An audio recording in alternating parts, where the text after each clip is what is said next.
Да, два нови случаи, како и случајот во Скопје пред една недела повторно го вклучува алармот за заштита на децата од сексуална злоупотреба. На оваа тема гостин во вестите Драги Змејанец од првата детска амбасада Мегеши. Што се случува?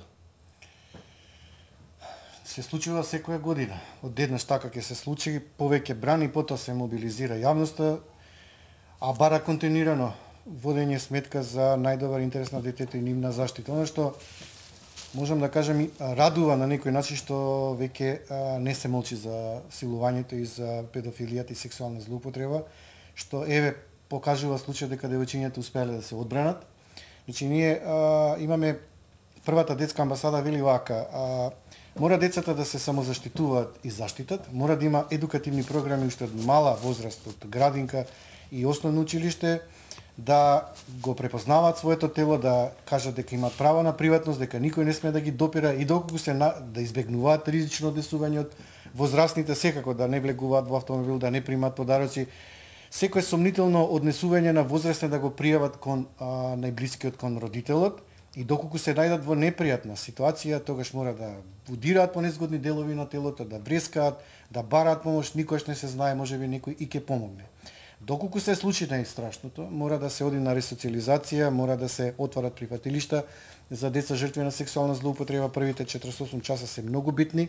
Не сме детето да трпи дополнителни виктимизација и травматизација на докажување на вината на осомничениот. Треба да биде една изјава во специјални скрин соби, каде што стручни лица ќе го водат процесот на интервју со кукли, со играчки цртежи. Судијата ќе ги земе предвид тие видеозаписи на главен распит и не сме да има сочување на детето жртва со осомничениот. Осомничениот за ова тешко кривично дело мора да е во притвор и да се донесе брза пресуда и, како што велам, покрај едукацијата, извинете, треба да биде мобилна, да бидат многу мобилни родителите, значи мобилноста, приправноста, едноставно родителите се тие кои мора да бидат внимателни каде им се движат децата со. Мислите дека овие елементи ќе бидат доволни за да се заштитат децата или никако ние не можеме децата да ги ставиме ниво стаклено звоно и да постојано гледаме со кого се каде се. Ниту пак воспитно-образовниот процес може да биде толку едукативен за да децата знаат и како да се заштитат и само заштитат и да избегнат таква ситуација. Едноставно ова патологија, ова психичко расстройство кај педофилите не може да се стави под контрола ако не се применат мерки на санкција. Првата мерка на санкција е максимално казнување на педофилите. Ние, знаете, првата детска амбасада уште 2014 година во февруар ги поздрави претениците што од 3 препораки 2 ги прифатија. Едната беше 15 години казна затвор, доживотна казна затвор за ако се стори на посебно грозоморен начин и воведување на така наречена медицинска, односно хемиска кастрација, каде што се онеспособува педофилот, неговото либидо и нагон да се стави под контрола. Она што нас не загрижува е што досега ниту еден судија не побарал да се воведе оваа мерка, ниту еден педофил доброволно не побарал да се подвргне на оваа медикаментна, односно хемиска кастрација. Сметаме дека е таа хумана затоа што нема да има повторништво, нема да има второ дете жртва, а и показателите покажуваат дека секој педофил во 70% би рекол најмногу случаеви го повторуваат делото и стануваат повторници. Која е суштината, односно како да се дефинира педофилот? Со оглед на тоа дека не е случај само во Македонија, ние читаме по медиумите, Србија има голем број. Прво да разјасниме дека профилот не можеме да го дефинираме. Значи тој нема специфичен профил за да знаеме кој е педофил. Тој може да е педофил, може да е родител, може да е вујко, чичко, може да е најблизок роднина, пријател.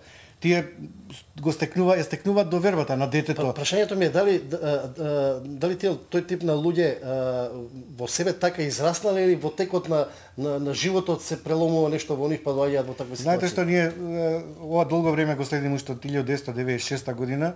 Оно што загрижува е дека во најголем број процент педофили се мажи 95%, а во најголем процент жртви се девојчиња 95%.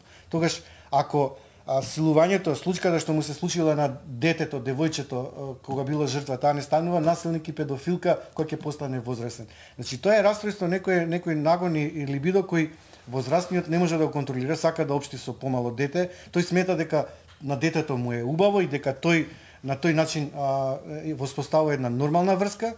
не знаејќи дека го повредува и дека остава печат и травма за цел живот. Некогаш дури и толку е травматично што детето се затвора во себе, родителот не може да ја препознае првата реакција која на детето му се случува, дури има и културолошки проблеми од страв, срам, повреда кон најблискиот, детето молчи. Она што исто така морам да го нагласам е дека никако не сме судијата да дозволи на главен претрес детето жртва да се соочи со насилникот, сторителот кој е осомничен, затоа што многу често сторителите на ова тешко кривично дело им се на децата познаници и може да извршат и притисок на детето да ја смени изјавата, затоа што детето ќе се чувства виновно за она што го очекува педофилот во одлежување на казна. Има ли случаи на позитивна ресоциализација на педофили во Македонија? Односно санкциите да дале некаков резултат? Во затвор до сега ниту еден не успел да се ресоциализира, нема сигурен третман и затоа ние заговараме уште додека се во затвор да се подвргнат на хемиска задолжителна медикаментна терапија или така наречена кастрација, за да се онеспособи педофилот кој ќе биде на слобода да не го повтори делот. И повторно ќе кажам, таа е хумана мерка затоа што не дозволуваме да има второ дете жртва, а и педофилот нема во случај да го повтори делото доди до животна казна затвор или да се подвргне на така наречена физичка кастрација. Сега да прашам уште нешто околу статистиката. Со оглед на тоа дека денеска имаме регистрирани 2 случаи, но едната недела имаше друг случај. Во текот на една година имаме 1000 случаи во Македонија на сексуално вознемирување. Пат или со оглед на тоа дека денешните социјални медиуми брзо ги шират вестите, па не само се охрабруваат луѓето повеќе слободно да говорат за ова и сваќаат дека доколку се премолчи се станува соучесник, затоа што ние ако не го пријавиме најблискиот, пријателот, роднината, не знам, едноставно може да биде и татко, чичко и така натаму, ние премолчуваме да тој ист педофил повреди второ дете жртва. И сите деца, независно на социјалниот статус, етнички, религиозен и така натаму, може да бидат потенцијално жртва. Сепак суштинско ми прашањето дали имате статистика дека е во пораст или во стагнација случајот на педофилија во Македонија? Во еден момент после силното залагање наше 2014 со построго казнување имаше затише, но откако свативме дека не се воведува хемиската кастрација, дека таа не е задолжителна и дека ниту еден педофил доброволно не се подвргнал, повторно се појавува. Како вие како невладен сектор да ги мотивирате и судските институции, меѓутоа и да речеме и самите педофили? Кривичниот закон има измени и дополни кои се внесени овие измени, само треба да се применуваат. Во Македонија едноставно што недостасува е применување на овие закони. Поради кои причини мислите или не знам, управата за спроведување на санкции треба да ја прашате, треба да прашате судијата дали некој педофил доброволно се пријавил. Јас велам дека доброволното пријавување на педофила да се подргне под хемиска кастрација е ризик за повторништво.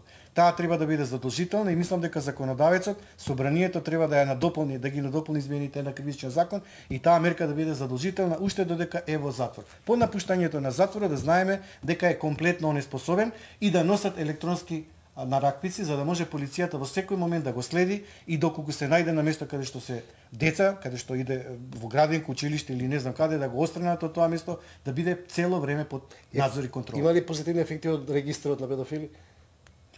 Регистарот на педофили има и добри и лоши страни. Добрата страна е што секој еден работодавец може да види кој е педофил и нормално да внимава да не го вработи во својата институција, организација и така натаму.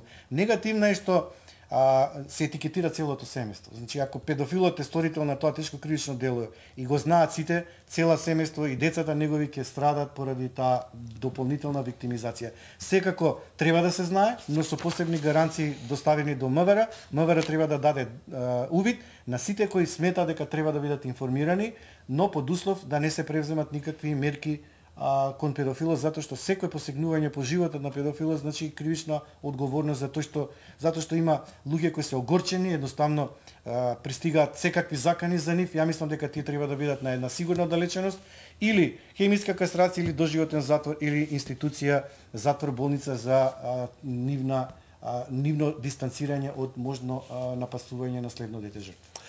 Благодарам мој денешен гостин, драги измјанац од првата детска амбасада Мегаши. Зборувавме за начините како да се заштитат малолетниците од педофили.